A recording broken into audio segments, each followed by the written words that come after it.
صدر زرداری کو مخاطب وہ کر رہے ہیں کہ جنہوں نے فوجی ڈکٹیٹر سے ڈیل کی اور 4 سال تک نیو یارک میں چھپے رہے۔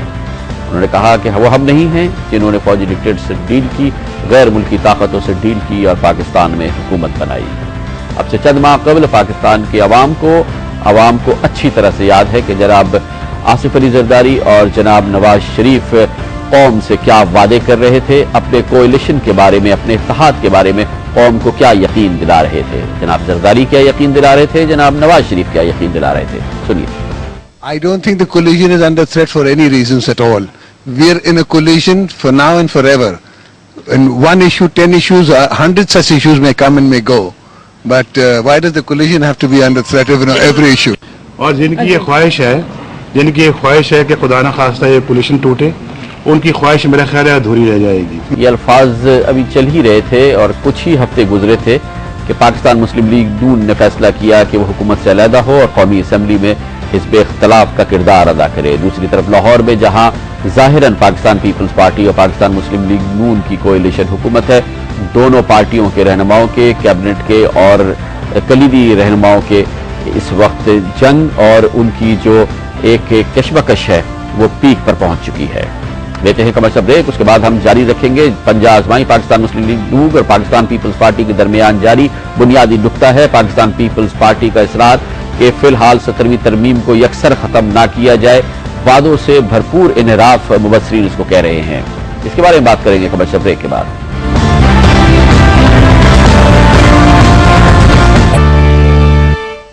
Welcome back. پاکستان پیپلز پارٹی اور پاکستان مسلم لیگ نون کے درمیان جاری پنجہ آزمائی میں بنیادی نقطہ اس بات کو حاصل ہے کہ 17ویں ترمیم کو فوری طور پر ختم کیا جائے۔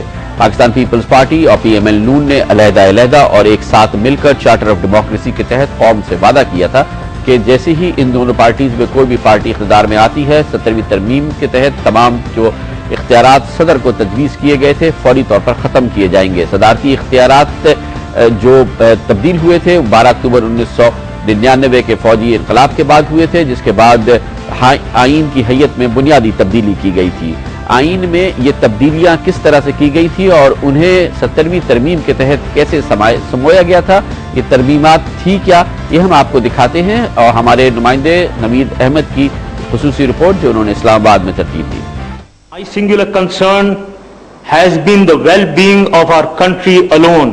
12 اکتوبر 1999 کے مارشل لا سے 2002 کی پارلیمنٹ کی تشکیل تک بنے تمام قوانین 17ویں ترمیم کے ذریعے آئین میں شامل کیے گئے۔ آئین میں 5 بنیادی تبدیلیاں لائی گئیں جن کے مطابق جنرل پرویز مشرف نے آرمی چیف اور صدارت دونوں عہدے رکھنے کا اختیار حاصل کیا۔ بلدیاتی اداروں کے نظام کو شیڈول 7 میں شامل کر کے اس کے خاتمے کو صدر کی مرضی سے مشروط کیا گیا۔ ایک شہری کے 3 مرتبہ وزیر اعظم بننے پر پابندی عائد کی گئی۔ 58(2)(b) کے ذریعے صدارتی الیکٹورل کالج یعنی اسمبلیوں کو تحلیل کرنے کا صدر کا اختیار بحال کیا گیا جو سابقہ اسمبلی میں ختم کیا تھا۔ مشرف نے اعلیٰ عدلیہ کے ججوں، گورنروں اور افواج کے سربراہان کی تعیناتی کا اختیار بھی صدر کو منتقل کیا۔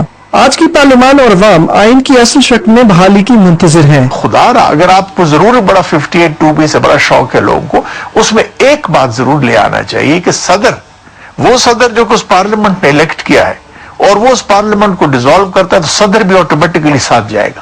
کینب کے تازہ ترین رائے عامہ کے جائزے کے مطابق 44% عوام 17ویں ترمیم کے خاتمے کے حق میں ہیں، 22% خلاف اور 33% کی کوئی رائے نہیں۔ پیپلز پارٹی کے 44% ووٹر 17ویں ترمیم کے حق میں ہیں، 23% مخالف اور 32% کی کوئی رائے نہیں۔ ملک بھر میں 46% عوام چاہتے ہیں کہ وزیر اعظم مکمل بااختیار ہونا چاہیے جبکہ 21% صدر کو مضبوط دیکھنا چاہتے ہیں۔ یہ سوچنا کہ عام آدمی کو صرف روٹی اور کپڑے سے مطلب ہے، دیگر مسائل کی اس کی نظر میں کوئی اہمیت نہیں ہے، شاید درست نہیں ہے۔ وہ ان مسائل پہ سوچتا ہے اور ایک رائے رکھتا ہے۔ قانونی ماہرین 58(2)(b) کے علاوہ بھی بعض صدارتی اختیارات کو پارلیمانی نظام کے لیے زہر قاتل سمجھتے ہیں۔ ایک اختیار اس کو ہوتا ہے لیجسلیشن کا، وہ آپ نہیں کر سکتے، وہ آرڈیننسز کے ذریعے ہو رہا ہے، تو آپ کو رہ کیا گیا؟ ایسے آرڈیننسز ہیں اس وقت موجود جو کہ 40 بار ریپیٹ ہو چکے ہیں، ابھی تک پارلیمنٹ میں قانون نہیں بنایا ان کو۔ عمومی اتفاق رائے کے باوجود حکمران اتحاد کے آئینی مسودے اور دوسری جماعتوں کے 18ویں ترمیم کے مجوزہ بل میں شدید اختلاف پایا جاتا ہے۔ جو